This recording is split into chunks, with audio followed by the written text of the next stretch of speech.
Good morning to all. Last ক্লাসে আমরা president চ্যাপ্টারটা স্টার্ট করেছিলাম ইন্ডিয়ান পলিটির। ওটা আপ টু ইমপিচমেন্ট আর্টিকেল 61 অব্দি হয়েছিল। আজকে আমরা যেগুলো নিয়ে কথা বলবো সেগুলো হচ্ছে প্রেসিডেন্টের ক্ষমতা, ঠিক আছে, what are the powers of the president. এবং এখান থেকে একটা কথা বলে রাখা ইম্পর্টেন্ট, কোয়েশ্চেন যখন আসবে পরীক্ষায় তখন কিন্তু ডাইরেক্ট কোয়েশ্চেন আসবে না। লাইক ইউপিএসসি এক্সামে কি হয়, সেখানে আমাদের ডেসক্রিপটিভ রাইটিং থাকে, ওখানে define the powers of the president or what are the powers of the president বলে লং আনসার আসে। এখানে বেশিরভাগ কম্পিটিটিভ এক্সামে কি হবে, ওই পাওয়ার্স গুলোর মধ্যে থেকে কিন্তু এমসিকিউ ফর্ম করা হবে, সাব ক্যাটাগরি ফর্ম করা হবে। সেই জন্য কনসেপ্টটা খুব ইম্পর্টেন্ট। পাওয়ার্স অফ দ্য প্রেসিডেন্টের কনসেপ্ট গুলো খুব ইম্পর্টেন্ট, এবং সেই কনসেপ্ট গুলো নিয়ে আজকে আমাদের স্লাইড গুলো আমি স্টার্ট করছি।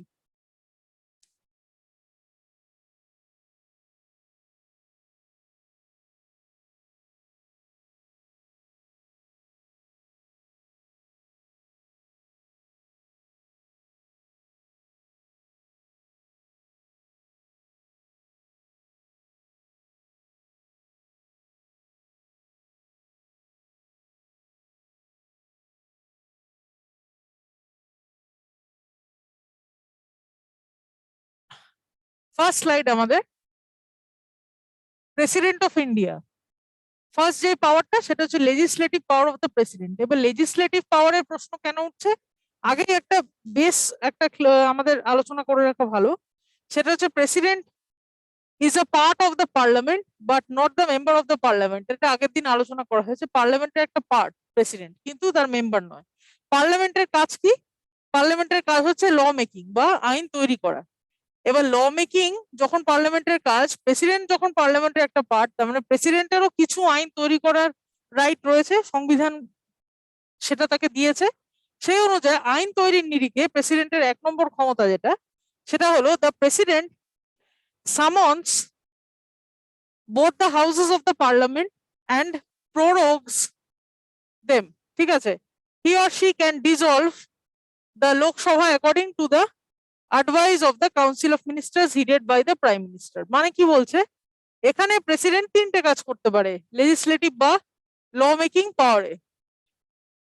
একটা হচ্ছে সামন করতে পারে, সেশন সামন মানে হচ্ছে শুরু করতে পারে, সামন মানে স্টার্ট বা শুরু। President summons both the house of the parliament, both the house মানে হচ্ছে লোকসভা প্লাস রাজ্যসভা, দুটো সভাকেই কিন্তু প্রেসিডেন্ট যখন প্রথম প্রথম সেশন শুরু হয় কোনো একটা, তখন সেটাকে স্টার্ট করেন প্রেসিডেন্ট। সেটাকে সাংবিধানিক ভাষায় বলছে সামন কথাটা। তারপরে প্রোরোগ দেম, প্রোরোগ মানে টেম্পোরারি পিরিয়ডের জন্য শেষ করা, মানে যেদিন আমরা জানি অনেকগুলো অধিবেশন থাকে পার্লামেন্টের, একটা হচ্ছে উইন্টার সেশন, এখন যেটা চলছে শীতকালীন অধিবেশন যেটাকে আমরা বলি উইন্টার সেশন। এবার উইন্টার সেশন শুরু করতে পারবে কে? শুরুকে বলা হচ্ছে সামন, সামনিং অফ উইন্টার সেশন, মানে উইন্টার সেশন শুরু হচ্ছে, সেটা কে করেন? সেটাও প্রেসিডেন্ট করেন। এবার উইন্টার সেশন যখন শেষ হবে, আবার সামার সেশন শুরু হবে বা বাজেট সেশন শুরু হবে, সেই সেই টেম্পোরারি পিরিয়ডে শেষ হওয়াটাকে বলবে প্রোরোগ। ঠিক আছে, এগুলো হচ্ছে কনস্টিটিউশনাল কিওয়ার্ড। সেই টেম্পোরারি এই উইন্টার সেশনটা যখন শেষ হবে ডিসেম্বর মাসের সামথিং ডেটে, সেটাকে টেম্পোরারি শেষ হওয়াটাকে বলবে প্রোরোগ, এবং শুরু হওয়াটাকে বলবে সামন। তো লোকসভা এবং রাজ্যসভার যে কোনো অধিবেশনের শুরু যখন হয় সেই সামনটা করে প্রেসিডেন্ট, এবং টেম্পোরারি যখন শেষ হয় সেটাকে বলে প্রোরোগ, এবং সেই শেষটাও করেন প্রেসিডেন্ট। তারপরে বলছে president can also dissolved. Dissolved মানে কি? ডিজলভ মানে পার্মানেন্টলি ডিজলভ হয়ে গেল। ঠিক আছে, মানে অন্য মানে ভোটের আগে পার্মানেন্টলি ডিজলভ হয় পার্লামেন্ট। এভরি 5 ইয়ার্স যখন ভোট হয়, প্রত্যেক 5 বছর লোকসভা ইলেকশনের আগে লোকসভার যে লোকসভা এবং রাজ্যসভা দুটোকে পার্মানেন্টলি কি করা হয়? ডিজলভ করে দেওয়া হয়, সেই টার্মটা হচ্ছে ডিজলভ। ঠিক আছে, এবং একটা অধিবেশনের শেষের যে টার্মটা সেটাকে বলা হয় প্রোরোগ। প্রোরোগ আর ডিজলভের মধ্যে পার্থক্য ওটা আশা করি বোঝা গেল। ভোট যখন শুরু হয়, নতুন ভোট, যখন নতুন রাজনৈতিক দল লোকসভা এবং রাজ্যসভাতে বসবে, সেই সিস্টেমটাকে বলা হয় ডিজলভ। তার আগে ওই যে ডিজলভ করে দেওয়া হয়, মানে একটা পার্টি চলে গেল আরেকটা পার্টি আসবে, মাঝের সেশনটাকে বলা হয় ডিজলভ। ঠিক আছে, সেই ডিজলভটাও কিন্তু প্রেসিডেন্ট করে, কিন্তু ডিজলভটা শুধুমাত্র লোকসভাকে করতে পারে, রাজ্যসভাকে নয়।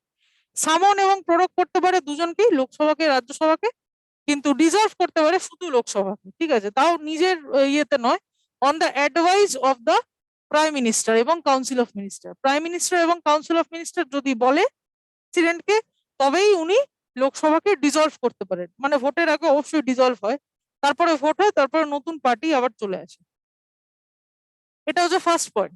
Second point, president inaugurates the parliament by addressing it after the general elections। ঠিক আছে, ওই যে প্রেসিডেন্ট আবার নতুন করে প্রত্যেকটা জেনারেল ইলেকশনের পরে নতুন করে যখন শুরু হয়, নতুন রাজনৈতিক দল যখন পার্লামেন্টে রাজ্যাভিষেক করে আর কি বলতে গেলে, সেই শুরুটা কে করিয়ে দেয়, কার হাত ধরে শুরু হয়? প্রেসিডেন্টের হাত ধরেই শুরু হয়। ঠিক আছে, and also at the beginning of the first session of each year. প্রত্যেকটা সেশন, প্রত্যেকটা অধিবেশন যখন শুরু হয় প্রত্যেক বছরে, ঠিক আছে, গ্রীষ্মকালীন বা বাজেট অধিবেশন, তারপরে হচ্ছে মনসুন সেশন বা বর্ষাকালীন অধিবেশন, তারপরে শীতকালীন অধিবেশন, এগুলো সব কিন্তু শুরু হয় প্রেসিডেন্টের হাত দিয়ে। প্রত্যেকটা সেশন প্রেসিডেন্ট অ্যাড্রেস করেন। প্রত্যেকটা জেনারেল ইলেকশনের পরে যে নতুন শুরুটা হচ্ছে সেখানেও অ্যাড্রেস করেন, এবং প্রত্যেকটা সেশনের শুরুতে যে অ্যাড্রেস হচ্ছে সেটাও উনি অ্যাড্রেস করেন। এই অ্যাড্রেস গুলো ওনার আইন সংক্রান্ত ক্ষমতার মধ্যে পড়ছে। মানে আইন তৈরি করার জন্য পার্লামেন্টকে শুরু হতে হবে তো। ঠিক আছে, এই যে কৃষি বিল প্রত্যাহার হয়ে গেল, বলেছে এটা শীতকালীন অধিবেশনে আলোচনা হবে, এটা একটা আইনের পরিবর্তন, তাই তো? সেই আইনি পরিবর্তনটা হওয়ার জন্য that legal change demands fresh session. ঠিক আছে, ওই জন্য এই যে আইন তৈরি হবে, আইন পাল্টানো হবে, যে শুরুটা হবে অধিবেশনের, সেই শুরুটা must be done by the president himself. President must start each session, then only laws can be made within that session. ঠিক আছে, তো এটা অবশ্যই প্রেসিডেন্টের লিগাল বা আইন সংক্রান্ত ক্ষমতার মধ্যে পড়ছে।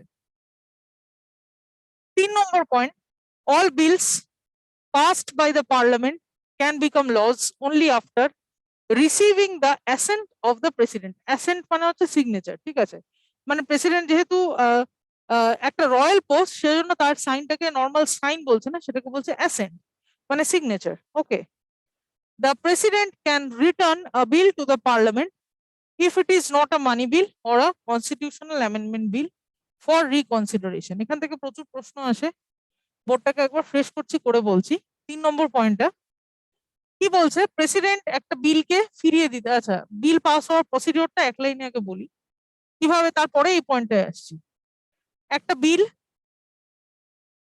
সেটাকে আইন তৈরি করবে। একটা বিল উত্থাপিত হলো যে কোনো একটা হাউসে, লোকসভাতে উত্থাপিত হলো ধরে নিচ্ছি, লোকসভাতে উত্থাপিত হওয়ার পর লোকসভার সব মেম্বাররা সেটাকে সমর্থন জানালো। তারপরে সেটা নেক্সট কি করবে, সেটা রাজ্যসভায় যাবে। রাজ্যসভায় সব মেম্বার সেটাকে সমর্থন জানালো, তারপরে সেটা প্রেসিডেন্টের সইয়ের জন্য বা অ্যাসেন্টের জন্য যাবে। প্রেসিডেন্টের অ্যাসেন্ট বা সিগনেচারের জন্য যাবে। প্রেসিডেন্ট যদি সেটাকে সাইন করে দিলেন, তাহলে সেটা অ্যাক্ট হয়ে গেল। তখন আর সেটাকে বিল বলবে না, সেটাকে অ্যাক্ট বলবে। ঠিক আছে, যদি সাইন না করেন তখন কি হবে, বিলটা ল্যাপস হয়ে যাবে বা বিলটা বিনষ্ট হয়ে যাবে। ঠিক আছে, যদি প্রেসিডেন্ট সাইন না করেন, তারও কিছু ক্লজ আছে। আর যদি অনেকবার পাঠানোর পরেও সাইন না করেন, তখন সেটা অটোমেটিক্যালি অ্যাক্টে রূপান্তরিত হয়। সেটা ডিফারেন্স আছে কি কি বিল। এবার কি ধরনের বিল প্রেসিডেন্ট অস্বীকার করতে পারেন না, ঠিক আছে, একটা হচ্ছে মানি বিল, এটা প্রেসিডেন্টকে পাস করতেই হবে। আর একটা হচ্ছে কনস্টিটিউশনাল অ্যামেন্ডমেন্ট বিল, যখন সংবিধান পরিবর্তিত হয়। এই দুটো ক্ষেত্রে এই দুটো কোয়েশ্চেন আসে, প্রেসিডেন্ট কোন কোন বিলকে নিজের ক্ষমতা প্রয়োগ বা আটকে রাখতে পারেন না। একটা হচ্ছে মানি বিল, একটা হচ্ছে কনস্টিটিউশনাল অ্যামেন্ডমেন্ট বিল। ঠিক আছে, এগুলো উনি রিকনসিডারেশনের জন্য পাঠাতে পারেন না। রিকনসিডারেশন করা যায় না কোন বিল দুটো, একটা হচ্ছে মানি বিল, একটা হচ্ছে কনস্টিটিউশনাল অ্যামেন্ডমেন্ট বিল বা সংবিধান সংশোধন বিল। আদারওয়াইজ যদি একটা অর্ডিনারি বিল হয়, ঠিক আছে, এটা অর্ডিনারি বিলের ক্ষেত্রে, অর্ডিনারি বিল যদি হয় তখন সেটা প্রথমে যেই হাউসটা উত্থাপিত করছে তার কাছে, সেখান থেকে পাস হয়ে নেক্সট যে হাউসের কাছে, রাজ্যসভা, তার কাছে, তারপরে সেটা প্রেসিডেন্ট যদি সই করে দিল, একবারে অ্যাক্ট হয়ে গেল। যদি সই না করেন, তখন অনেকগুলো টার্মস এন্ড কন্ডিশনস এর বাদে সেটা ল্যাপস হবে। যদি সেই টার্মস এন্ড কন্ডিশনস গুলো ফুলফিল না হয়, তখনও সেটা অ্যাক্ট হবে, টাইমটা একটু বেশি লাগবে। ঠিক আছে, মানে প্রেসিডেন্ট তার ক্ষমতা প্রয়োগ করতে পারে, তার ভেটো পাওয়ার প্রয়োগ করতে পারে শুধুমাত্র অর্ডিনারি বিলের ক্ষেত্রে। মানি বিল এবং কনস্টিটিউশন অ্যামেন্ডমেন্ট বিলের ক্ষেত্রে সে কিন্তু কোনো বারণ, মানে তার কোনো বারণ প্রেসিডেন্ট কিন্তু রিকনসিডারেশনের জন্য সেটা পাঠাতে পারেন না কাউন্সিল অফ মিনিস্টারের কাছে। এইগুলো হচ্ছে বেসিক পয়েন্ট আইন সংক্রান্ত ক্ষমতার।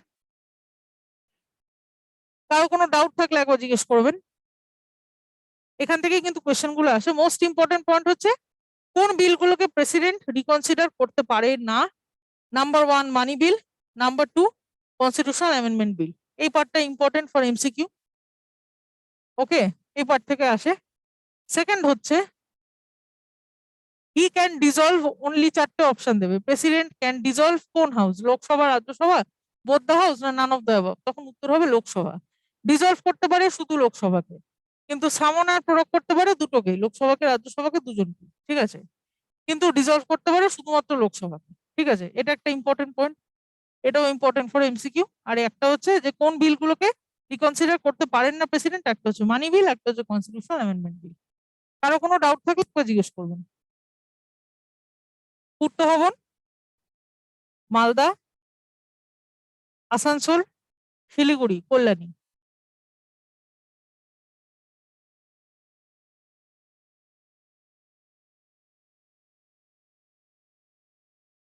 ওকে, আমি নেক্সট স্লাইডে যাচ্ছি। আমাদের এই স্লাইড গুলো আপনারা পেয়ে যাবেন যদি কিছু মিস করেন। E learning West Bengal, e learning WB বা ওয়েস্ট বেঙ্গল বলে ইউটিউবে সার্চ করলে এই ভিডিওস গুলো পেয়ে যাবেন।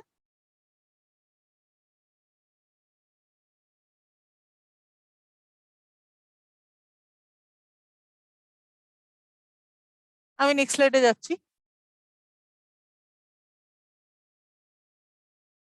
তারপর when after reconsideration the bill is passed and presented to the president with or without amendments, president is obliged to assent it। মানে এই বিল কারা তৈরি করে, খুব ভালো করে এটা বুঝতে হবে। বিলগুলো কারা তৈরি করে, আইনগুলো কারা তৈরি করে? তৈরি করে মানুষের ইলেক্টেড রিপ্রেজেন্টেটিভরা, মানুষ যাদেরকে এমপি হিসেবে নির্বাচিত করছে, তারা গিয়ে লোকসভায় তাদের হয়ে আইনটা তৈরি করে। তারা জনসমর্থন প্রাপ্ত নেতা, রাইট? কিন্তু প্রেসিডেন্ট কিন্তু জনসমর্থন প্রাপ্ত নেতা নয়, ডিরেক্টলি নয়, ইনডাইরেক্টলি। ডিরেক্টলি প্রেসিডেন্টকে কিন্তু আমরা জনগণরা কেউ করি না। সেই জন্য কোনো বিলকে যেটা কিনা জনগণের পক্ষে করা হয়, এটা ধরে নেওয়া হয় যে এমপিরা এমএলএরা যা করছে সবই জনগণের পক্ষে করছে, কারণ তারা ভোটেড পার্সন। সেই জন্য যখন এমপি একজন অনেকগুলো এমপি যখন লোকসভা এবং রাজ্যসভার সমর্থনে একটা বিলকে পাস করাচ্ছে, সেটা প্রেসিডেন্টের একটা কালির খোঁচায় নষ্ট হয়ে যাবে সেটা হয় না। প্রেসিডেন্ট কি করতে পারেন, রিকনসিডারেশনের জন্য কয়েকবার রিকোয়েস্ট করতে পারেন, কিছুদিন ওটাকে আটকে রাখতে পারেন তার ভেটো পাওয়ারের সাহায্যে। বাট ফাইনালি তাকে কি করতে হবে, রিকনসিডারেশন করে যদি সেই বিলটা আনচেঞ্জ ওয়েতে এমপিস মনে করেন বা লোকসভা বা রাজ্যসভার এমপিসরা মনে করেন যে এই বিলে কোনো চেঞ্জ করার নেই, তখন কিন্তু প্রেসিডেন্টের আর কোনো কথা শোনা হবে না। প্রেসিডেন্ট একবার রিকনসিডারেশনের জন্য পাঠাতে পারেন অর্ডিনারি বিলকে, বাট বারবার নয়। যদি রিকনসিডার করার পরেও কোনো চেঞ্জ না করে এমপিসরা বা লোকসভা বা রাজ্যসভা, তখন the bill is passed and presented with or without amendments, president is obliged to assent it। তখন কিন্তু প্রেসিডেন্টের বাধ্যতামূলক হয়ে যায় সই করাটা, ঠিক আছে? হ্যাঁ, প্রেসিডেন্ট তখন বাধ্য হয়ে দুবার তিনবার রিকনসিডার করার পরেও যদি লোকসভা এবং রাজ্যসভা কোনো পরিবর্তন না আনে সেই বিলটাতে, তবুও কিন্তু প্রেসিডেন্ট বাধ্য হয় সেটাতে সাইন করতে। এই বাধ্যতামূলক ক্লজটা কেন রাখা হয়েছে? কারণ প্রেসিডেন্ট ডাইরেক্টলি জনপ্রতিনিধি নন, তাই। সেজন্য প্রেসিডেন্ট এবং জনপ্রতিনিধিদের ক্ষমতার যদি তুল্যমূল্য করা হয়, তখন কিন্তু জনপ্রতিনিধিদের ক্ষমতা অনেক বেশি, কারণ তারা ইলেক্টেড হচ্ছে। তো সেই জনপ্রতিনিধিরা কোথায় বসে আছে? লোকসভা এবং রাজ্যসভায়। তো লোকসভা রাজ্যসভার বেটার একটা সে থাকবে কম্পেয়ার টু প্রেসিডেন্ট। প্রেসিডেন্ট যদি রিকনসিডার করার কথা বলেও একটা বিল লোকসভা এবং রাজ্যসভায়, সেটা একবার রিকনসিডার করা হবে, সেকেন্ড টাইম কিন্তু প্রেসিডেন্ট বাধ্য থাকবেন সেটাতে সাইন করে দিতে, এবং সেটা ফাইনালি অ্যাক্ট হয়ে যাবে। নাম্বার 4, এটা ছিল থার্ড পয়েন্টের continuation. Fourth point, the president can also withhold his assent to the bill, thereby exercising his pocket veto। pocket veto মানে যখন সেশন শেষ হয়ে যায়, ফর এক্সাম্পল উইন্টার সেশন চলে, আমি ধরছি একটা হাইপোথেটিক্যাল ধরছি, not exact, for suppose 2 months, ঠিক আছে? 2 মান্থস মানে ধরলাম 14ই অক্টোবর থেকে 14ই নভেম্বর থেকে 14ই জানুয়ারি অব্দি উইন্টার সেশন চলবে পার্লামেন্টের। আমি এটা হাইপোথেটিক্যাল ডেট ধরছি। এবার 14ই জানুয়ারি আগে 10ই জানুয়ারি, 10ই জানুয়ারি নয়, হ্যাঁ, নট 10ই জানুয়ারি, ফর এক্সাম্পল 5ই জানুয়ারি একটা বিল পাস করা হচ্ছে, লোকসভায় পাস হলো, রাজ্যসভায় পাস হলো, তার অফিসিয়াল কাজকর্ম হলো, তারপর প্রেসিডেন্টের কাছে গেছে। এবার প্রেসিডেন্টের নিয়ম কি, 14 দিনের মধ্যে রিকনসিডারেশনের জন্য পাঠাতে পারেন। 14 দিনের মধ্যে যদি কোনো চেঞ্জ না হয়, 14 দিনের মধ্যে তাকে সেটাকে সাইন করতে সে বাধ্য থাকবেন, 3 নম্বর পয়েন্টে যেটা বলবো। এবার আজকে হচ্ছে 5 জানুয়ারি, অলরেডি হয়ে গেল।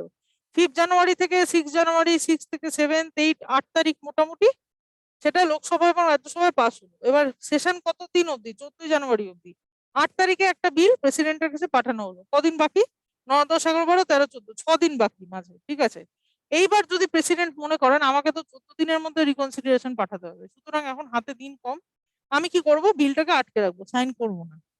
সেই জিনিসটাকে বলে পকেট ভিটো।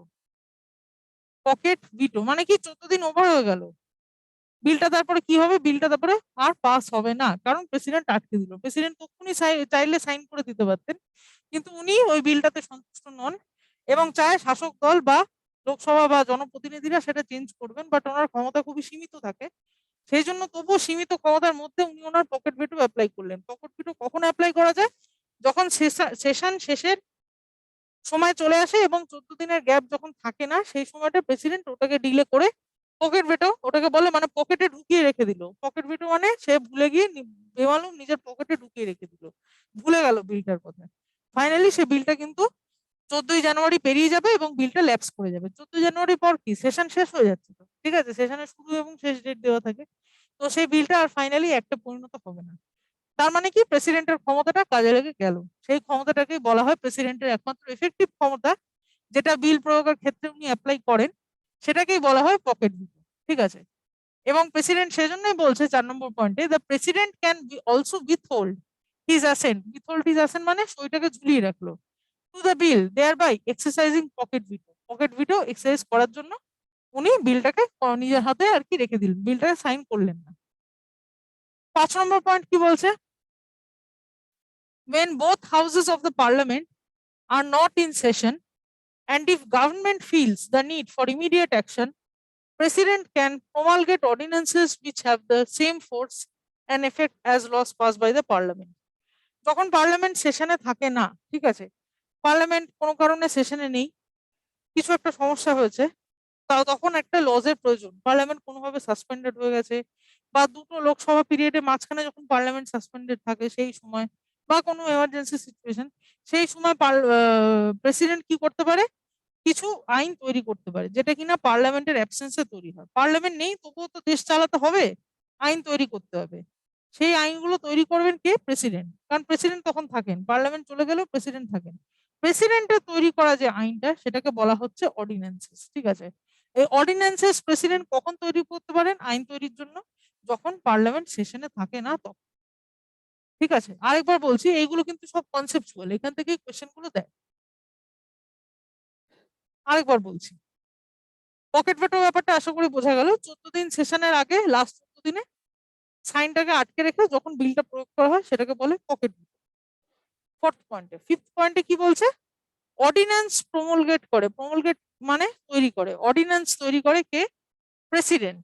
প্রেসিডেন্ট অর্ডিন্যান্স তৈরি করে কখন, when parliament is not in session, পার্লামেন্টের বোথ হাউসেস, দুটো হাউসেস, লোকসভা রাজ্যসভা, কেউই তখন অ্যাক্টিভ থাকে না, সেই সময় সেশনে থাকে না, তখন প্রেসিডেন্ট কিছু আইন তৈরি করে দেশ চালানোর জন্য, দেশকে এগিয়ে নিয়ে যাওয়ার জন্য, ডেলি ওয়ার্ক করার জন্য, সেইটাকে বলছে অর্ডিন্যান্স, ঠিক আছে।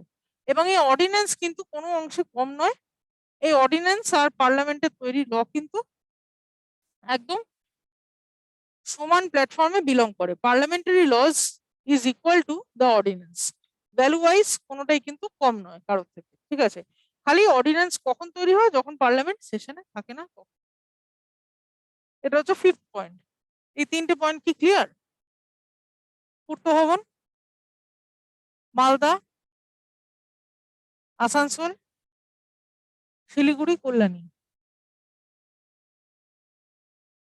ওকে। তাহলে আমি নেক্সট স্লাইডে যাচ্ছি।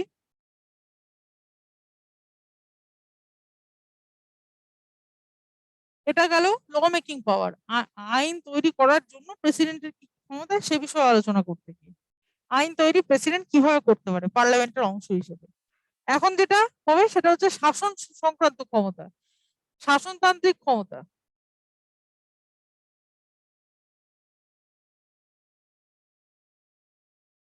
শাসন সংক্রান্ত ক্ষমতা বা এক্সিকিউটিভ পাওয়ার, ঠিক আছে? সেটা কি বলছে? Number 1, the president appoints the PM.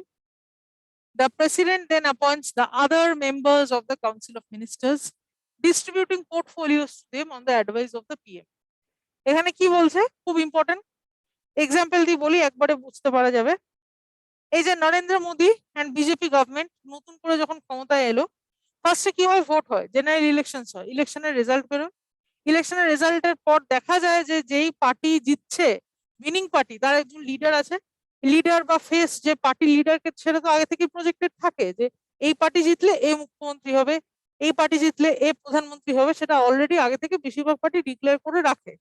তো ওরকম একজন যে মুখ থাকে, সে ভোটের আগেই ডিক্লেয়ার থাকে, যদিও সেটা কনস্টিটিউশনাল কোনো রুল নয়, মানে আনঅফিসিয়ালি ডিক্লেয়ার থাকে, মানুষ সেটা জানে যে কে প্রধানমন্ত্রী হবে। এবার যখন ইলেকশন হয় তখন প্রেসিডেন্ট অফিসিয়ালি কি করে? Leader of the majority party, officially সংবিধানে কি বলছে? প্রেসিডেন্ট কে হবে, এই সরি প্রাইম মিনিস্টার কে হবে?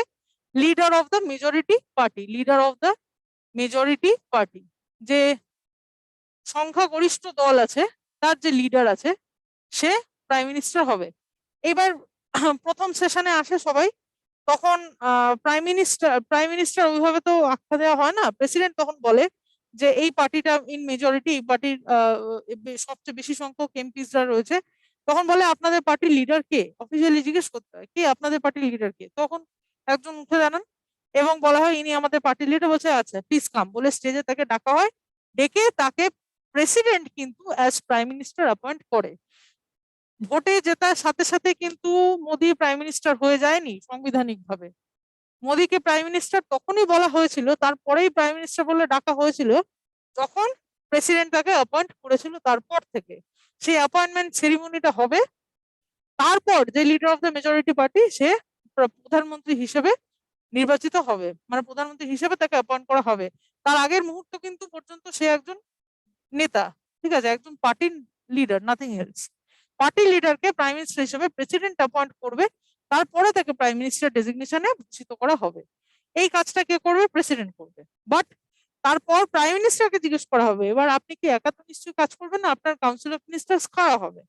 তখন প্রাইম মিনিস্টার বলবে অমুক হবে, এই হবে, এ ফাইন্যান্স হবে, এই হবে। তখন প্রেসিডেন্ট দাঁড়িয়ে থেকে তাদেরকে ডাকবে যে অমুক চলে আসুন, আপনি ফাইন্যান্স মিনিস্টার, বলে তার হাতে সেই পোস্টটাকে তুলে দেবেন প্রেসিডেন্ট। এই কাজগুলো সবই প্রেসিডেন্টের, উনি না করলে, উনি সাংবিধানিক হেড, যেহেতু কনস্টিটিউশনাল হেড হচ্ছে প্রেসিডেন্ট, এই কাজগুলো প্রেসিডেন্ট না করলে কিন্তু তাকে, তার ডেজিগনেশনটা তার আসে না, প্রাইম মিনিস্টারেরও আসে না, ফাইন্যান্স মিনিস্টার, হোম মিনিস্টার, আরো যারা যারা আছে ক্যাবিনেট বা কাউন্সিল অফ মিনিস্টার, কারোর আসে না। সেই সবগুলো কে অ্যাপয়েন্ট করে? প্রেসিডেন্ট অ্যাপয়েন্ট করে। আবার কোয়েশ্চেন দেবে হু অ্যাপয়েন্টস দ্য ফাইন্যান্স মিনিস্টার, উত্তর হবে প্রেসিডেন্ট, প্রাইম মিনিস্টার নয়, ঠিক আছে? প্রাইম মিনিস্টার কি করেন? প্রাইম মিনিস্টার তখন পাশে দাঁড়িয়ে অ্যাডভাইস করেন। অ্যাডভাইস মানে প্রাইম মিনিস্টার বলে দেন যে এ হবে ফাইন্যান্স, এ হবে হোম, এ হবে রেলওয়ে, ঠিক আছে? প্রাইম মিনিস্টার বলে দেন, সেটা অ্যাডভাইস দেন, বা কাজটা করেন কে? প্রেসিডেন্ট। তো প্রেসিডেন্টের এই কাজটাকে কি বলছে? এক্সিকিউটিভ পাওয়ার বা শাসনতান্ত্রিক ক্ষমতা, যেখানে উনি কিছু অ্যাপয়েন্টমেন্ট পাওয়ার থাকে, কাকে না? প্রাইম মিনিস্টারের অ্যাপয়েন্টমেন্ট পাওয়ার থাকে, কাউন্সিল অফ মিনিস্টার অ্যাপয়েন্টমেন্ট পাওয়ার থাকে। এই অ্যাপয়েন্টমেন্ট গুলো করাকে শাসনতান্ত্রিক ক্ষমতা বলছে। এটাই পয়েন্ট 1-এ লেখা রয়েছে। আরেকবার পড়ছি, the president appoints the prime minister, 1 নম্বর। President then appoints other members of the council of minister, council of minister other মেম্বারদের অ্যাপয়েন্ট করলো। তারপরে কি করে? Distributing portfolios to them on the advice of prime minister, তাদের portfolio কিন্তু প্রেসিডেন্টই distribute করে। এটা কোয়েশ্চেন দিতে পারে যে কাউন্সিল অফ মিনিস্টারদেরকে পোর্টফোলিও বা মন্ত্র কে দেয়? উত্তর হবে প্রেসিডেন্ট। কেন? প্রেসিডেন্টই কিন্তু দিচ্ছেন, উনি বলছেন আপনি ফাইন্যান্স মিনিস্টার, প্রেসিডেন্টকে অ্যাডভাইস করছে প্রাইম মিনিস্টার। কিন্তু নির্মলা সীতারামনকে ডিরেক্টলি কিন্তু ফাইন্যান্স মিনিস্টার করে দেয়নি, মোদি কিন্তু করে দেয়নি, সেটা কে করেছে? প্রেসিডেন্ট। তৎকালীন প্রেসিডেন্ট কে ছিলেন? প্রণব মুখার্জি, না রামনাথ কোবিন্দ, সরি প্রণব মুখার্জি মারা গেছেন, রামনাথ কোবিন্দ সেকেন্ড টার্মে আর কি, তখন উনি কিন্তু বলে দিচ্ছেন আপনি ফাইন্যান্স মিনিস্টার। তারপরে নির্মলা সীতারামন ফাইন্যান্স মিনিস্টার হচ্ছেন, মোদির বলায় কিন্তু হবে না, ঠিক আছে? তো এইভাবে প্রেসিডেন্টকে কিন্তু আসল ক্ষমতা দেওয়া হয়েছে টু অ্যাপয়েন্ট। এবার যদি পরীক্ষায় কোয়েশ্চেন দেয় অ্যাপয়েন্ট বলে যদি শব্দটা থাকে, যে কোনো একটা কোয়েশ্চেনে হু অ্যাপয়েন্টস, অ্যাপয়েন্ট শব্দটা দেখলেই সেটার উত্তর হবে প্রেসিডেন্ট, ঠিক আছে? যে কোনো রকমের অ্যাপয়েন্টমেন্ট ক্ষমতা প্রেসিডেন্টের হাতেই কিন্তু থাকে ইন্ডিয়াতে। মানে সেন্ট্রাল গভর্নমেন্টের ক্ষেত্রে, স্টেট গভর্নমেন্টে আবার গভর্নর, ঠিক আছে, স্টেট গভর্নমেন্টের ক্ষেত্রে অ্যাপয়েন্টমেন্ট ক্ষমতা গভর্নরের, সেন্ট্রাল গভর্নমেন্টের ক্ষেত্রে অ্যাপয়েন্টমেন্ট ক্ষমতা প্রেসিডেন্টের।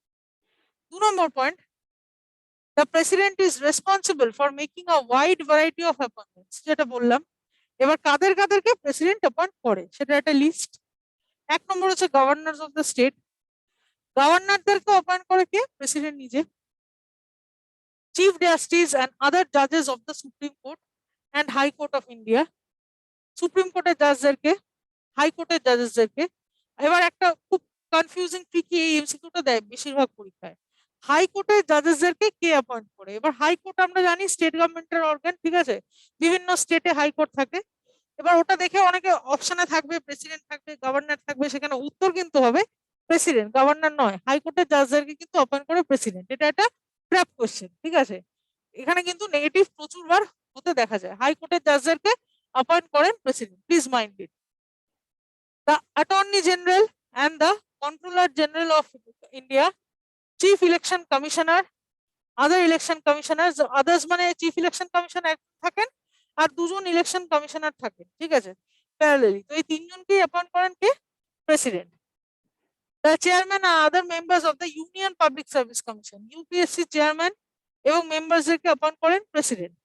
Ambassadors and high commissioners of to other countries. এবার একটা ট্রিক কোশ্চেনের সাথেই বলে দিই, ইউপিএসসি চেয়ারম্যানকে অ্যাপয়েন্ট করেনও প্রেসিডেন্ট, রিমুভ করেনও প্রেসিডেন্ট, ঠিক আছে, রিমুভ অফ প্রেসিডেন্ট। ইউপিএসসির ক্ষেত্রে দুটোই কিন্তু প্রেসিডেন্ট করেন, কিন্তু এসপিএসসির ক্ষেত্রে মানে স্টেট পাবলিক সার্ভিস কমিশন, এই আমাদের এসপি মুখার্জি রোডে পিএসসি অফিস, যেখানে প্রচুর আন্দোলন হয়, অনেক কিছু হয়, ঠিক আছে, সেই স্টেট পাবলিক সার্ভিস কমিশনের যে চেয়ারম্যান তাকে অ্যাপয়েন্ট করেন গভর্নর, তাকে অ্যাপয়েন্ট করেন গভর্নর, যেহেতু স্টেটের অর্গান বুঝতেই পারছো, কিন্তু তাকে রিমুভ করে কিন্তু প্রেসিডেন্ট। এটা আরেকটা trap question, state public service কমিশনের চেয়ারম্যানকে রিমুভ করে কিন্তু প্রেসিডেন্ট। হ্যাঁ, এটা মাথায় রাখতে হবে, এটা একটু ট্রিকি। স্টেটের তবুও রিমুভ করে প্রেসিডেন্ট, গভর্নর নয়। তো এইগুলো হচ্ছে রিলেটেড ইনফরমেশন। কারো কোনো ডাউট থাকলে একটু বলুন। পূর্ত ভবন, মালদা, আসানসোল, শিলিগুড়ি, কল্যাণী, কারো কোনো ডাউট থাকলে একবার বলুন। ওকে, আমি নেক্সট স্লাইডে যাচ্ছি। লাস্ট যে ফাংশনটা, এক্সিকিউটিভ ফাংশনের লাস্ট ফাংশনটা যেটা, the president is the commander in chief of the Indian armed force. Armed ফোর্সের মধ্যে কারা কারা পড়ে? আর্মড ফোর্সের মধ্যে একটা হচ্ছে আর্মি, একটা হচ্ছে নেভি, একটা হচ্ছে air force. Army, navy, air force, এই 3টে পার্ট কিন্তু আর্মড ফোর্সের মধ্যে পড়ছে। এবং এটার কমান্ডার ইন চিফ কে? একদম chief commander president. President is the chief commander of the armed force, এটা হচ্ছে প্রেসিডেন্টের 3 নম্বর এক্সিকিউটিভ পাওয়ার। নেক্সট হচ্ছে financial powers of the president. Financial powers কি?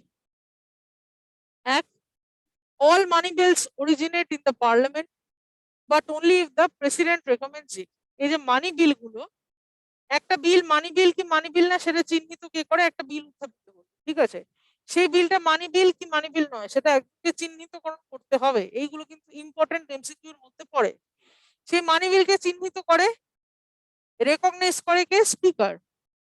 Speaker recognises, speaker tells whether a bill is a money bill or not. একটা বিলকে ধরে জিজ্ঞেস করা হয় স্পিকারকে, যে স্পিকার বলুন এটা কি মানি বিল না নন মানি বিল। তখন স্পিকার বলে না এটা মানি বিল, বলছে আচ্ছা ঠিক আছে, দিয়ে সেই মানি বিলটাকে নিয়ে গিয়ে মানি বিল হিসেবে রিকগনাইজড হওয়ার পরে প্রেসিডেন্টের কাছে পারমিশন চাওয়া হয়, ঠিক আছে।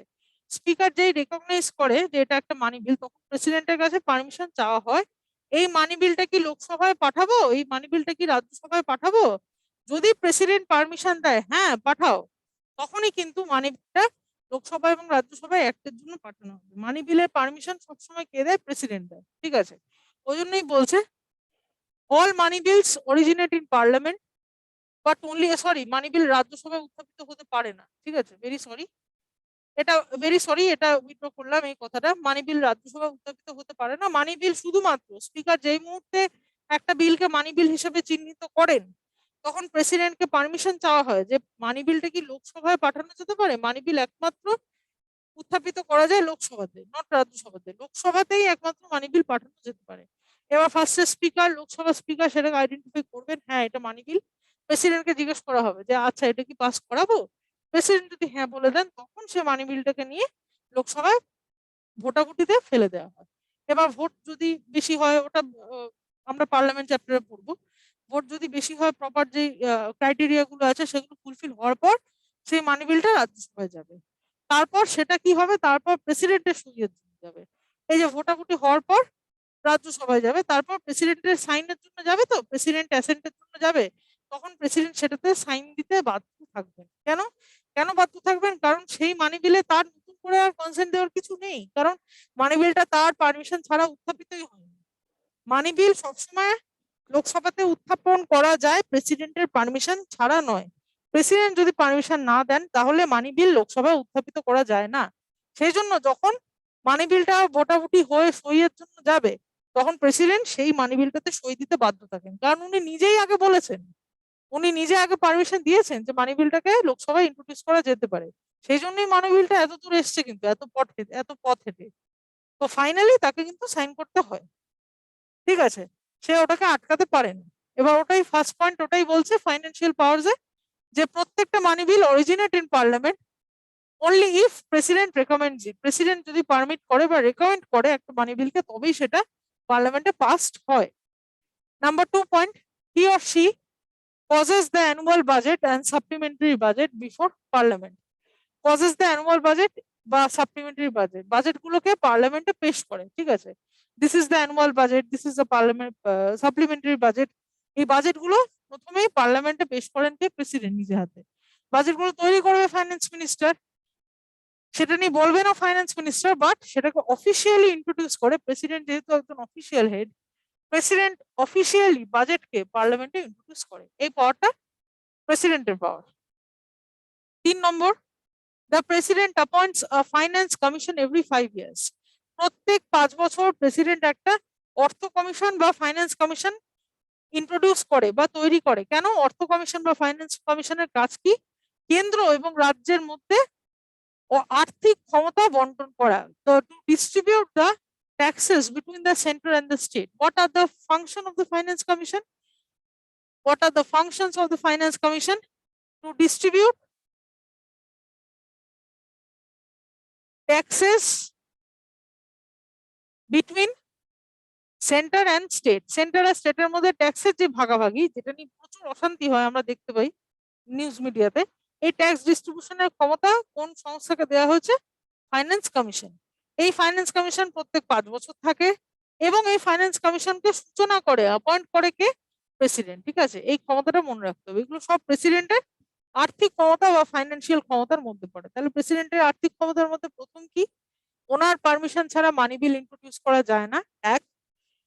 2, উনি বাজেটকে অফিসিয়ালি, বাজেট মানে বুঝতেই পারছো আর্থিক খসড়া আমাদের দেশের, বাজেটকে পার্লামেন্টে পেশ করেও প্রেসিডেন্ট।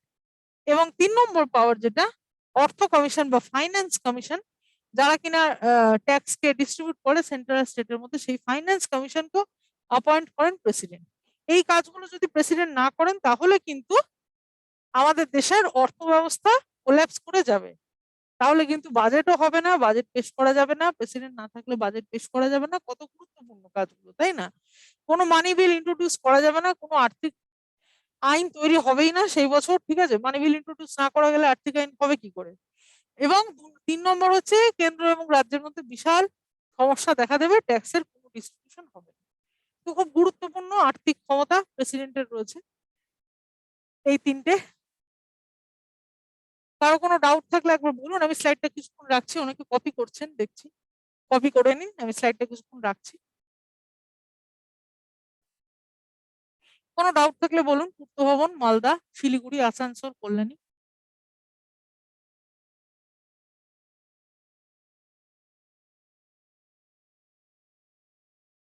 ওকে।